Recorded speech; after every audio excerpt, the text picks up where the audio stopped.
Bienvenue à la chapelle en ligne tout le monde. Très content d'être avec toi aujourd'hui. On poursuit notre série Émotions ensemble. Si tu as une Bible, je t'invite tout de suite à aller avec moi dans le Psaume, chapitre 1. On va lire les 6 premiers versets aujourd'hui. Si tu n'as pas de Bible, aucun problème, tout va apparaître sur l'écran. On plonge tout de suite dans le texte d'aujourd'hui. Psaume, chapitre 1, verset 1.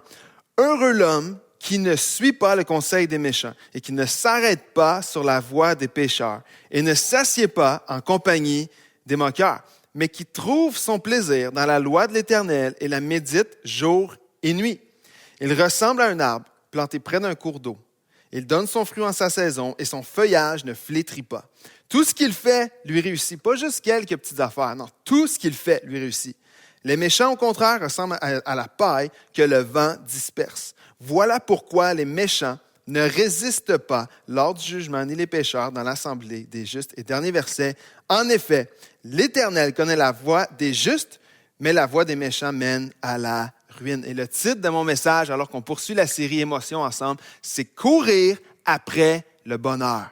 S'il y a un dénominateur commun entre tout le monde, c'est que chacun d'entre nous, d'une manière ou d'une autre, consciente ou non, on cherche puis on aspire au bonheur. Je connais personne, et peut-être que toi non plus tu connais personne, qui aspire au malheur, qui aspire à la souffrance ou qui aspire à la tristesse. Il y a quelque chose d'inné en nous qui aspire à la plénitude, au bien-être puis au bonheur. Alors moi, je te pose la question aujourd'hui à la chapelle en ligne. Est-ce que tu es heureux? Est-ce que tu es heureuse? Une des meilleures questions qu'on peut se poser, par exemple ce matin, c'est de se demander comment est-ce qu'on mesure le bonheur? C'est pas juste de savoir est-ce que je suis heureux ou est-ce que je suis heureuse, mais qu'en fait, comment est-ce qu'on fait pour mesurer le bonheur? Est-ce que je suis heureux, je suis pas heureuse? Comment est-ce que je peux mesurer ça? Il y a toutes sortes de systèmes dans le monde dans lequel on vit qui nous aident à mesurer certaines choses. Par exemple, si je veux mesurer l'efficacité de ma voiture, je peux aller au garage, puis il y a une inspection qui va être faite par un mécanicien en 150 points différents, puis il va arriver un résultat final, il va avoir inspecté mon auto, puis ça va mesurer l'efficacité de mon auto. Si, par exemple, je veux mesurer la performance d'un chirurgien, par exemple, ben c'est facile. Tu regardes le pourcentage d'opérations réussies, ça t'aide à mesurer à quel point il est bon, à quel point il est efficace. Si on veut, par exemple, mesurer la popularité d'un chanteur ou d'une chanteuse, mais on va aller regarder automatiquement le nombre de téléchargements de ses chansons, de ses albums, que ce soit sur YouTube, Spotify et autres. C'est comme ça qu'on va mesurer sa popularité. Mais lorsqu'on parle du bonheur, comment est-ce qu'on mesure ça? Quelle unité de mesure nous aide à mesurer le niveau de bonheur qu'on expérimente nous-mêmes et que la société expérimente? Mesurer le bonheur, c'est plus dur qu'on pense. Il y a une grande étude qui a été faite il y a plusieurs années où il y a un groupe de scientifiques qui ont voulu essayer de trouver une unité de mesure pour le bonheur, puis se sont mis à étudier les sociétés des pays riches et des pays pauvres partout à travers le monde. Puis ils sont venus à une conclusion à la fin qui était vraiment surprenante. Les pays riches, là où les gens sont le plus confortables, économiquement parlant, semblaient toujours moins heureux que dans les pays où c'était plus pauvre, où il y avait de la pauvreté, où économiquement, ils étaient moins nantis. Et moi, j'ai vécu ça lorsque j'ai fait un voyage missionnaire, un voyage humanitaire en Haïti, il y a plusieurs années en arrière, après le gros tremblement de terre qu'il y avait eu en Haïti. On allait rebâtir des petites maisons là-bas pour une petite communauté. Puis alors qu'on était là-bas à servir, le dimanche, on allait à l'église. Mais cette communauté-là, le bâtiment de leur église avait tombé dans le tremblement de terre. Alors, ce qu'ils avaient, un an après le tremblement de terre, c'était encore une espèce de chapiteau, parce qu'il n'y avait pas de mur. C'était vraiment comme une tente sans mur. Puis, il y avait un petit stage de fortune qui était là, un petit système de son, mais il y avait littéralement des centaines de personnes sous ce chapiteau-là. Puis ça, c'était leur église. Et lorsque nous, on est arrivés là-bas, une chose qui nous a frappé, c'est le niveau de pauvreté, le niveau de souffrance qu'il y avait là. Puis lorsqu'on arrive le dimanche matin à l'église, on ne savait pas du tout à quoi s'attendre. Puis c'est un des moments, encore des années plus tard, qui m'a le plus touché dans tout mon parcours de foi. Parce qu'alors qu'on est arrivé à l'église, le chapiteau, pas de mur, là, imagine ça, là. On arrive là, la réunion démarre, la louange commence, le band de musique qui était là commence à louer Dieu. Les chanteurs, chanteuses commencent à amener tout le monde à louer ensemble. Puis alors que tout le monde commence à chanter, c'était pas juste comme nous, on peut voir à l'église des fois. Si tu vas à l'église, tu as des gens qui sont comme ça, tu as des gens qui sont comme ça. Il y en a jamais, si on te demande de taper des mains à l'église, jamais tu vas taper des mains. Il y en a, tu vois, ils ont les mains dans les airs un petit peu. Il y en a qui ont juste les mains dans les poches. Tu vois que ça loue comme ça regarde à gauche, ça regarde à droite. On sait pas trop quoi faire. En Haïti, c'était pas comme ça. Les gens, au milieu de plein de souffrances, ils venaient de perdre pour la plupart leur maison. Ils venaient de perdre des gens qui étaient près d'eux, de la famille, frères, sœurs, des amis proches dans le tremblement de terre. Puis ce dimanche-là, lorsque la louange a décollé, les gens louaient Dieu. Il y avait de la joie. Les gens dansaient dans la louange. Ils louaient Dieu de toute leur force, les mains dans les airs comme ça, louaient Dieu. Il y avait une joie, il y avait une énergie qui était là. Les gens étaient tellement excités juste d'être en présence de Dieu, puis de louer Dieu, de remercier Dieu. Puis il y avait une joie puis un bonheur qui sortait de cette église-là comme je n'en avais jamais vu. Mais c'était au milieu des circonstances les plus difficiles que j'avais jamais vues. Alors, comment est-ce qu'on mesure ça, le bonheur? Les gens en Haïti avec qui j'ai pu louer ce dimanche-là semblaient 10 fois plus heureux que les gens avec lesquels je côtoie au Québec. Comment est-ce qu'on mesure ça, le bonheur? Ces gens-là en Haïti qui semblaient avoir rien semblaient 10 fois plus heureux que les gens que moi ici je côtoyais au Québec. Comment est-ce qu'on mesure ça, le bonheur de bord? Comment est-ce qu'on peut mesurer ça? Quelqu'un d'heureux, c'est qui? Est-ce que c'est quelqu'un qui fait beaucoup d'argent? Est-ce que c'est quelqu'un qui aime son travail, qui est épanoui dans ce qu'il fait? Comment est-ce qu'on le mesure? Est-ce que c'est une personne qui aime sa famille, qui est en santé? Est-ce que c'est quelqu'un qui est libre de faire ce qu'il veut? Est-ce que c'est quelqu'un qui est populaire? Comment est-ce qu'on mesure ça, le bonheur? La Bible en parle beaucoup. À plus de 400 endroits dans la Bible, tu vas trouver les mots comme on a lu dans Psaume chapitre 1. Heureux l'homme qui, c'est heureux la personne qui va faire ça. Jésus va en parler également. Si tu lis dans Matthieu chapitre 5 à 7, il y a toutes sortes d'endroits où Jésus va dire heureux la personne qui. C'est des promesses de bonheur. La personne qui va faire ça va être heureuse. Plus de 400 endroits dans toute la Bible. Puis lorsque la Bible parle d'un bonheur comme ça, heureux la personne qui, c'est pas un bonheur qui fluctue d'une saison à l'autre. C'est pas un bonheur qui change d'une journée à l'autre. Une journée t'es heureux, l'autre journée t'es malheureux, malheureuse. C'est pas un bonheur qui dépend d'un salaire, qui dépend de la popularité que tu peux avoir, qui dépend de ta job, de ton épanouissement dans tes études. C'est pas du tout un bonheur qui fluctue. La Bible parle d'un bonheur qui est ancré puis qui est enraciné tellement profond que peu importe ce qui se passe autour de toi, ton bonheur ne change pas. Et la première chose à déterminer quand on cherche le bonheur, quand on court après le bonheur, je te pose la question, c'est de savoir quel est le standard du bonheur. C'est quoi le standard du bonheur? Sur quoi on se fie pour mesurer notre bonheur? Le standard du bonheur. Regarde, Psaume 1, verset 1. Heureux l'homme, ça c'est une promesse. La personne qui va faire ça va être heureuse. Heureux l'homme qui ne suit pas le conseil des méchants, qui ne s'arrête pas sur la voie des pécheurs et qui ne s'assied pas en compagnie des moqueurs, mais qui trouve son plaisir dans la loi de l'Éternel et la médite jour et nuit. Pour David, qui est l'auteur de ce psaume-là, il va dire ceci, la personne va être heureuse si elle ne suit pas le conseil des méchants, si elle ne s'arrête pas sur la voie des pécheurs, puis si elle ne s'assied pas avec les moqueurs. Puis cette personne-là, elle va être heureuse si elle ne fait pas ça, mais au contraire, si elle trouve son plaisir dans la loi de l'Éternel, dans la parole de Dieu, et la médite, et l'apprend, et la lit, et marche conformément à la parole de Dieu. Pour David, la personne qui va être heureuse, ça ne va pas être celle-là qui va marcher avec les méchants, avec les pécheurs, avec les moqueurs, mais c'est celle qui va faire de la parole de Dieu sa nourriture, puis qui va marcher dans ce qu'elle enseigne.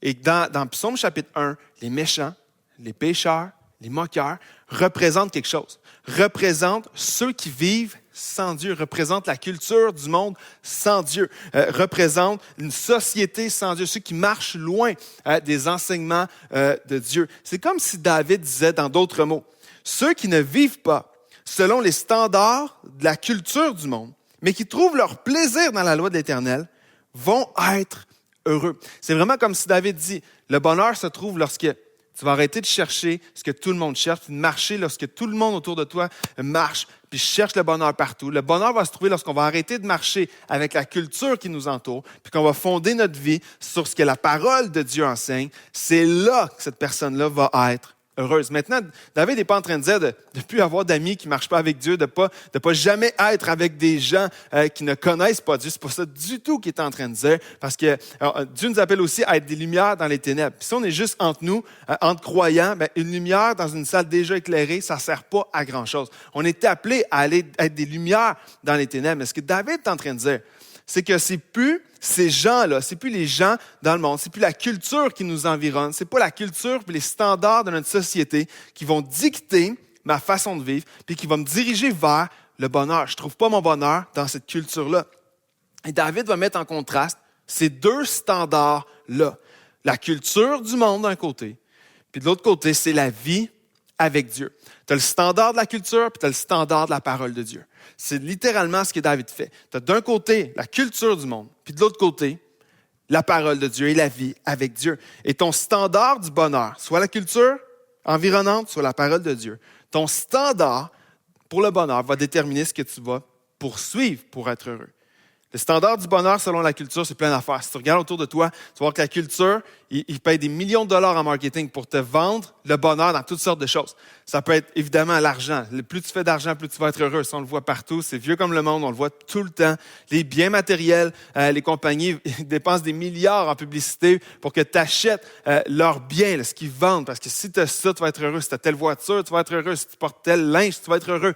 Le bien matériel, ça, c'est les standards du bonheur dans la société. La liberté, plus que jamais, ma génération, on grandit dans un temps, dans un moment de l'histoire où ce qui est probablement le plus précieux pour nous, c'est notre liberté. Plus que même d'avoir des gros salaires. C'est si je peux faire ce que je veux avec mon horaire, si je peux arranger ma vie comme je veux, je peux rentrer quand je veux, je peux travailler de la maison si je veux, d'être libre. Le bonheur, il est là-dedans. Ça, c'est les standards du monde. Les accomplissements aussi.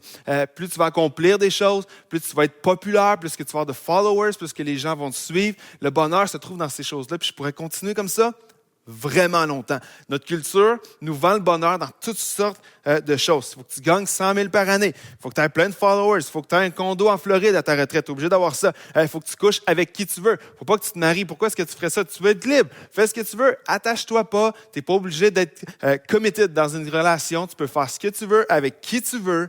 Notre société nous vend le bonheur à travers toutes sortes de choses.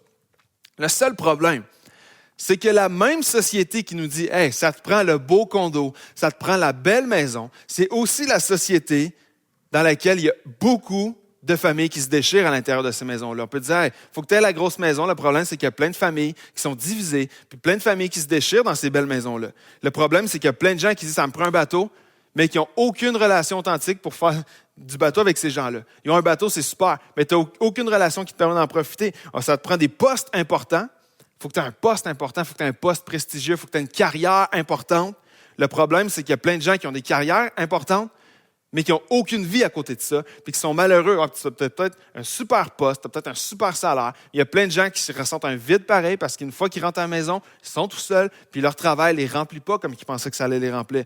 On vit dans une société où il faut que tu sois populaire, il faut que tu accomplisses plein de choses. La réalité, c'est qu'on vit dans un monde aujourd'hui où il y a des gens qui ont des millions de personnes qui les suivent sur leurs réseaux sociaux, puis qui ont accompli plein de trucs, puis qui ressentent encore un vide à l'intérieur, qui n'a aucun sentiment de plénitude, qu'à chaque fois qu'ils accomplissent quelque chose, c'est à recommencer à chaque fois parce que cet accomplissement-là ne les remplit pas pour vrai.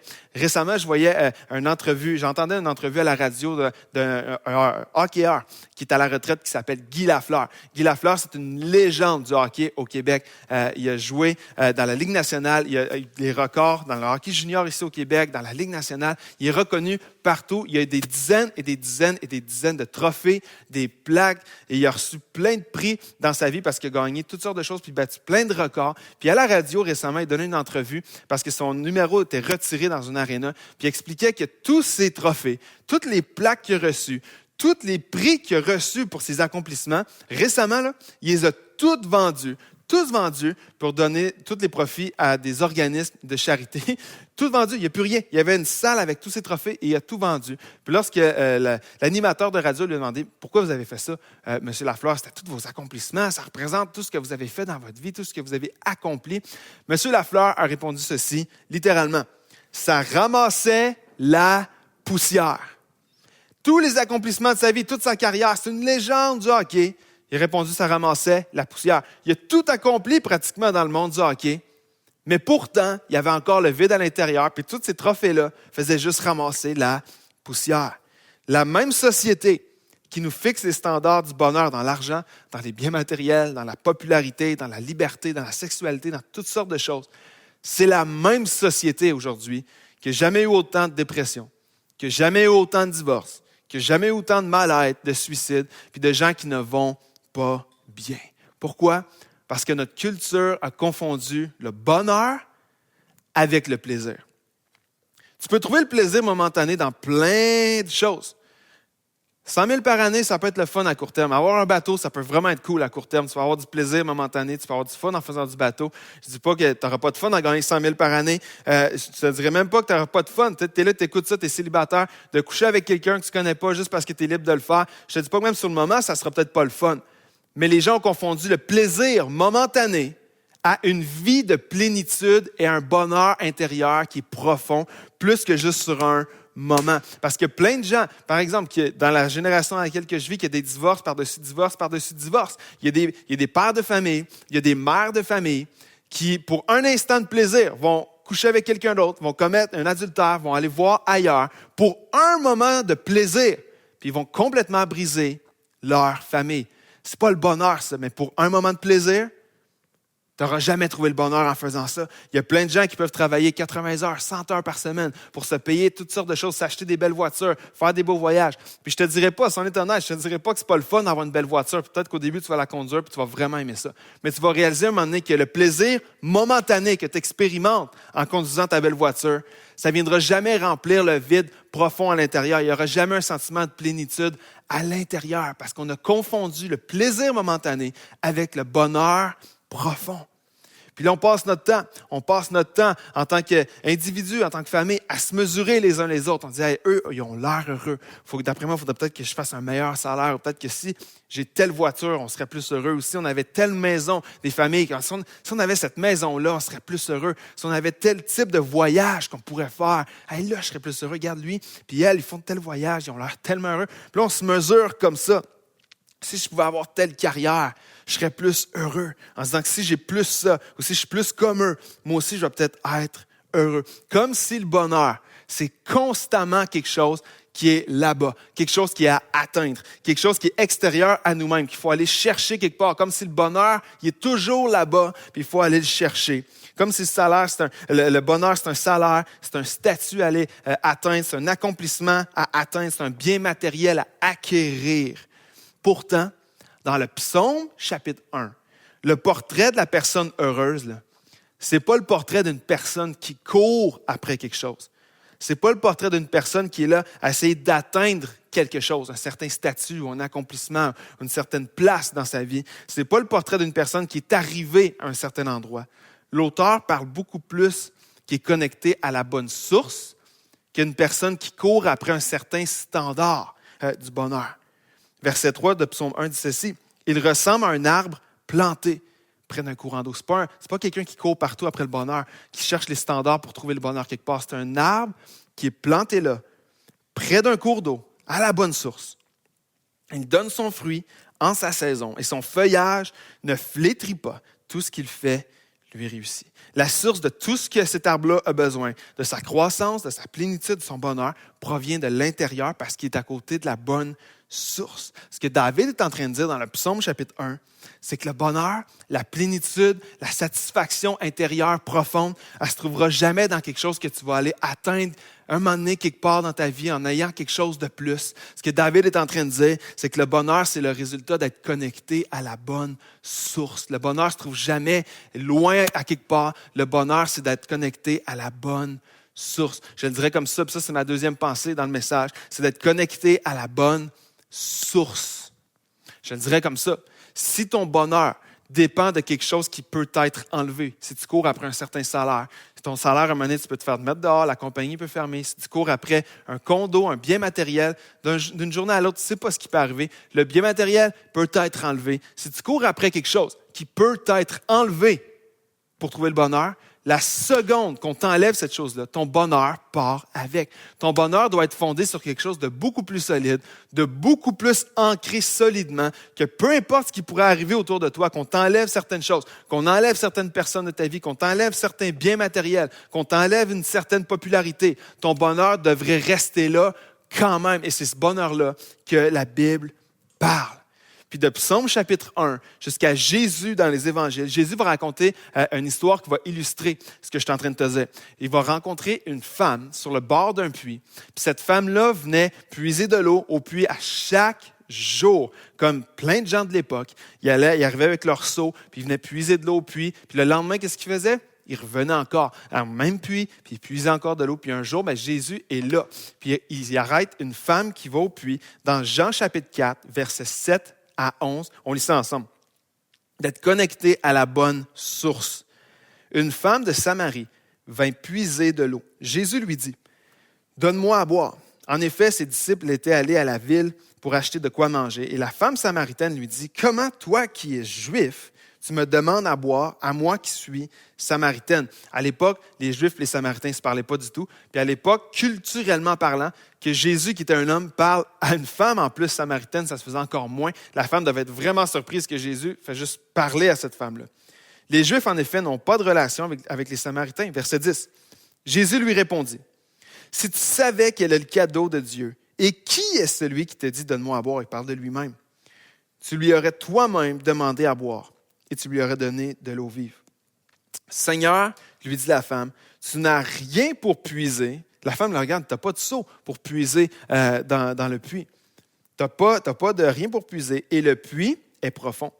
D'où aurais-tu donc cette eau vive? La femme fait ce qu'elle fait à chaque jour, puis elle rencontre Jésus. Jésus lui dit qu'il y a de l'eau vive pour elle. La femme ne doit pas comprendre exactement ce que Jésus est en train de lui dire. Mais suis-moi bien. On s'en va quelque part, puis regarde la conversation continue, verset 12. Tu ne vas pas te prétendre plus grand que notre ancêtre Jacob, qui nous a donné ce puits et qui a bu de son eau lui-même, ses fils et ses troupeaux. Jésus lui répondit, « Toute personne qui boit de cette eau-ci aura encore soif. » Jésus est en train de dire à la femme samaritaine, tous ceux qui vont venir ici dans ce puits-là, chaque jour tu viens puiser l'eau ici, chaque jour il faut que tu reviennes parce qu'à chaque jour tu vas avoir encore soif. Alors tu viens puiser, demain tu es obligé de revenir parce que tu as encore soif. Verset 14, en revanche, celui qui boira de l'eau que je lui donnerai n'aura plus jamais soif, et l'eau que je lui donnerai deviendra en lui une source d'eau qui jaillira jusque dans la vie éternelle. Et la femme lui dit, « Seigneur, donne-moi cette eau afin que je n'ai plus soif et que je n'ai plus à venir puiser ici. » Jésus est en train de dire à cette femme-là, ceux qui viennent à ce puits-là chaque jour pour étancher leur soif, là, ça dure juste quelques minutes. Ils puisent l'eau, ils boivent l'eau, puis ils ont soif tout de suite après. Ça vient pas les satisfaire profondément. Il faut qu'ils reviennent demain, il faut qu'ils reviennent à chaque jour parce qu'ils ont encore soif. Puis Jésus leur dit, mais moi j'ai une eau par exemple. Moi, je peux vous donner une eau avec laquelle vous n'aurez plus jamais soif. C'est une source à l'intérieur. Comme dans Psaume chapitre 1, cet arbre-là qui est à côté de la source qui l'abreuve constamment. Jésus est en train de leur dire, moi j'ai une eau par exemple, qu'alors que tu es connecté à cette source d'eau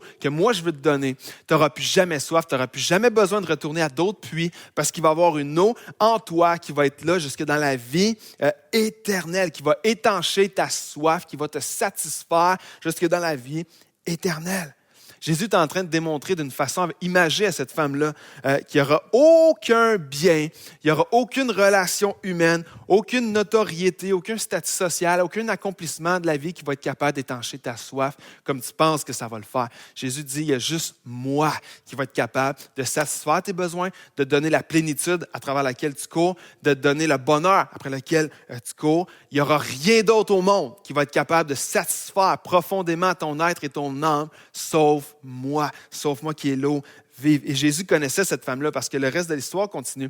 Cette femme-là passait de relation en relation. Jésus savait, cette femme-là avait eu 5 maris différents, était avec un autre homme encore. Puis c'est comme si Jésus lui dit, tu passes de relation en relation en relation, puis à chaque fois, ça a recommencé. Tu penses trouver le bonheur avec le prochain, mais ça ne marche pas. Tu passes à un autre après. Puis Jésus est en train de lui dire, il n'y aura aucune autre relation humaine, il n'y aura rien d'autre qui va pouvoir te satisfaire, sauf moi. Le vide à l'intérieur que tu cherches à remplir, il y a juste Dieu qui peut te le donner. Il y a juste moi. C'est comme Jésus qui parle. Il y a juste moi qui va être capable de te le donner. Si tu cherches à satisfaire ton âme, à combler le vide puis à trouver le bonheur, c'est comme si Jésus dit à la femme, tu le fais de la mauvaise façon. Tu cherches à la mauvaise place. Puis si Jésus venait aujourd'hui s'asseoir sur le bord du puits de nos vies, à toi et à moi, Jésus nous dirait exactement la même chose qu'il a dit à la femme samaritaine. Puis alors que tu écoutes ce message, moi je ne sais pas où tu vas puiser ton eau pour essayer de trouver le bonheur. Chacun de nous, on a nos seaux, hein? Chacun de nous. On se dit peut-être que si je puise dans, j'ai un plus gros salaire, je vais être plus heureux, je vais être plus épanoui. Ou peut-être que c'est d'autres choses. Peut-être qu'on prend notre seau, puis on va puiser dans des relations. Peut-être tu écoutes ce message, puis tu passes peut-être, comme la femme samaritaine dans Jean chapitre 4, où tu passes d'une relation à une autre, pensant trouver le bonheur un jour dans une relation X, Y, Z, quelque part, que ça va arriver, tu vas trouver le bon, tu vas trouver la bonne. Mais là, en ce moment, tu passes d'un puits à l'autre. Tu puises, tu espères trouver le bonheur là-dedans, mais ça ne marche pas. Peut-être que tu es là et tu te dis, si je pouvais avoir une belle carrière, si ça pouvait décoller mon entreprise, peut-être là, je serais heureux. Puis tu puises là-dedans, puis tu espères, puis là, tu as des petits succès, puis ça marche, puis là, tu es excité. Mais là, c'est à recommencer à chaque fois parce que c'est un puits auquel il faut que tu retournes tout le temps. Ça me prendrait toujours un petit peu plus d'argent. Peut-être mes relations, ça me prend une nouvelle blonde, ou un nouveau chum, ou peut-être que si je suis plus libre, si je suis plus populaire, peut-être ça va m'aider. Peut-être c'est là que je vais trouver le bonheur. Jésus nous dit aujourd'hui, c'est pas à propos du puits dans lequel tu vas aller puiser. C'est pas à propos du contenant, qu'il soit petit, qu'il soit gros, qu'il soit moyen. Jésus nous dit, c'est pas à propos de la forme, c'est pas à propos de la grosseur de ton seau d'eau, c'est pas à propos du puits dans lequel tu vas aller puiser. La raison pour laquelle tu n'es pas satisfait, la raison pour laquelle tu n'es pas heureux, c'est parce que tu puises ton eau à la mauvaise source. Tu cherches le bonheur au mauvais endroit. Tu cherches ton bonheur, tu cherches ta plénitude dans des endroits qui ne pourront jamais te la donner. La raison pour laquelle tu n'as pas un sentiment de plénitude puis de bonheur profond comme la Bible le promet, c'est parce que tu puises ton eau au mauvais endroit. Puis Jésus t'attend sur le bord du puits aujourd'hui puis il te dit, la seule place, la seule personne qui peut satisfaire ton âme vraiment, c'est moi. C'est ma parole. C'est moi qui peux te donner une satisfaction. C'est moi qui peux te donner un bonheur qui va être ancré profondément, qui va pas fluctuer d'une journée à l'autre, d'un événement à l'autre, d'une bonne nouvelle à une mauvaise nouvelle. Il y a un bonheur qui est là, qui est disponible pour toi. Il y a un sentiment de plénitude, un âme remplie. Il y a ce sentiment-là qui est disponible, pas dans les relations, pas dans les biens matériels, pas dans les finances, mais dans Jésus seulement. Puis de Jésus à la femme samaritaine jusqu'à toi et moi, aujourd'hui, dit exactement la même chose. C'est pas une question de trouver le bon puits. C'est d'être connecté à la bonne source. Puis la bonne source, c'est Jésus. Peut-être qu'aujourd'hui, tu cours, toi, après la popularité à travers des diplômes. Peut-être que tu cours après l'approbation des autres. Tu veux que les autres te trouvent bon, te trouvent bonne, qu'ils te reconnaissent dans ce que tu fais. Peut-être que tu cours après la sexualité. Peut-être que tu cours après le sexe. Tu te dis, si je peux être libre dans ma sexualité, c'est là que je vais me sentir le plus libre, le plus heureux, le plus heureuse. Tu cours peut-être après une bonne job. Puis je suis convaincu qu'alors que je te parle, si on est honnête, juste toi puis moi, là, ça ne t'a jamais satisfait pleinement. Tu n'as jamais été satisfait ou satisfaite pleinement de toutes ces choses-là. Puis ce que Jésus est en train de dire aujourd'hui, c'est que ce que tu as besoin, c'est moi. C'est moi que tu as besoin. Le vide à l'intérieur, il y a juste moi qui peux le remplir. Jésus dit aujourd'hui, moi, je veux être la source. Je veux être cette source-là pour toi. Je veux te satisfaire comme tu as besoin. C'est moi qui est capable de t'amener la plénitude, la paix que tu as besoin, que tu cours après. Tu n'as pas besoin d'avoir toutes les réponses. Tu n'as pas besoin de tout connaître. Jésus dit, fais juste me laisser entrer dans ta vie. Fais juste me laisser prendre la place. Arrête de courir partout autour. Laisse-moi prendre la place dans ta vie. Laisse-moi diriger ta vie. Je veux te donner la joie, je veux te donner la paix. Pas une paix, puis une joie, puis une plénitude qui va fluctuer, mais quelque chose qui va être ancré profondément. J'aimerais ça prier pour toi à la fin du message, alors qu'on conclut ensemble. Je ne sais pas dans quel état tu écoutes le message en ce moment. Je ne sais pas dans quel puits tu essaies de puiser ton bonheur. C'est de trouver le bonheur dans toutes sortes de choses. Moi, aujourd'hui, Dieu m'envoie dans ton salon, dans l'autobus, peu importe où tu regardes ce message. Dieu m'envoie vers toi pour te dire, arrête de courir après tout le reste. Il y a juste Jésus qui peut remplir le vide. Je prie pour toi alors qu'on termine ensemble. Seigneur, je te prie pour chaque personne de l'autre côté de l'écran qui ont besoin de toi, comme moi j'ai besoin de toi. Seigneur, tu veux être la source de notre vie, de notre paix, de notre joie, de notre bonheur, de notre avenir. Tu es la source qui ne s'épuise jamais. Partout ailleurs, quand on cherche le bonheur dans toutes sortes de choses, on est obligé d'y retourner à chaque fois parce que il y a un plaisir momentané, mais c'est à recommencer à chaque fois. Mais toi, tu es la seule source qui n'arrête jamais, qui va nous satisfaire pleinement. Alors, je te prie pour chaque personne qui ont besoin de prendre cette décision aujourd'hui, de dire, Seigneur, Jésus vient être la source de ma vie. Je n'ai pas toutes les réponses, je ne comprends pas tout, mais viens être cette source-là. Je suis tanné de courir après le bonheur partout ailleurs.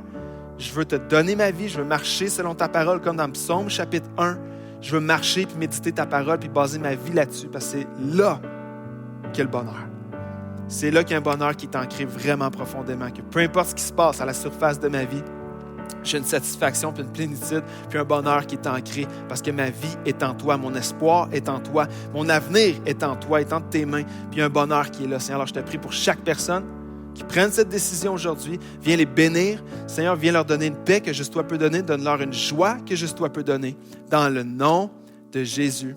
Amen et amen.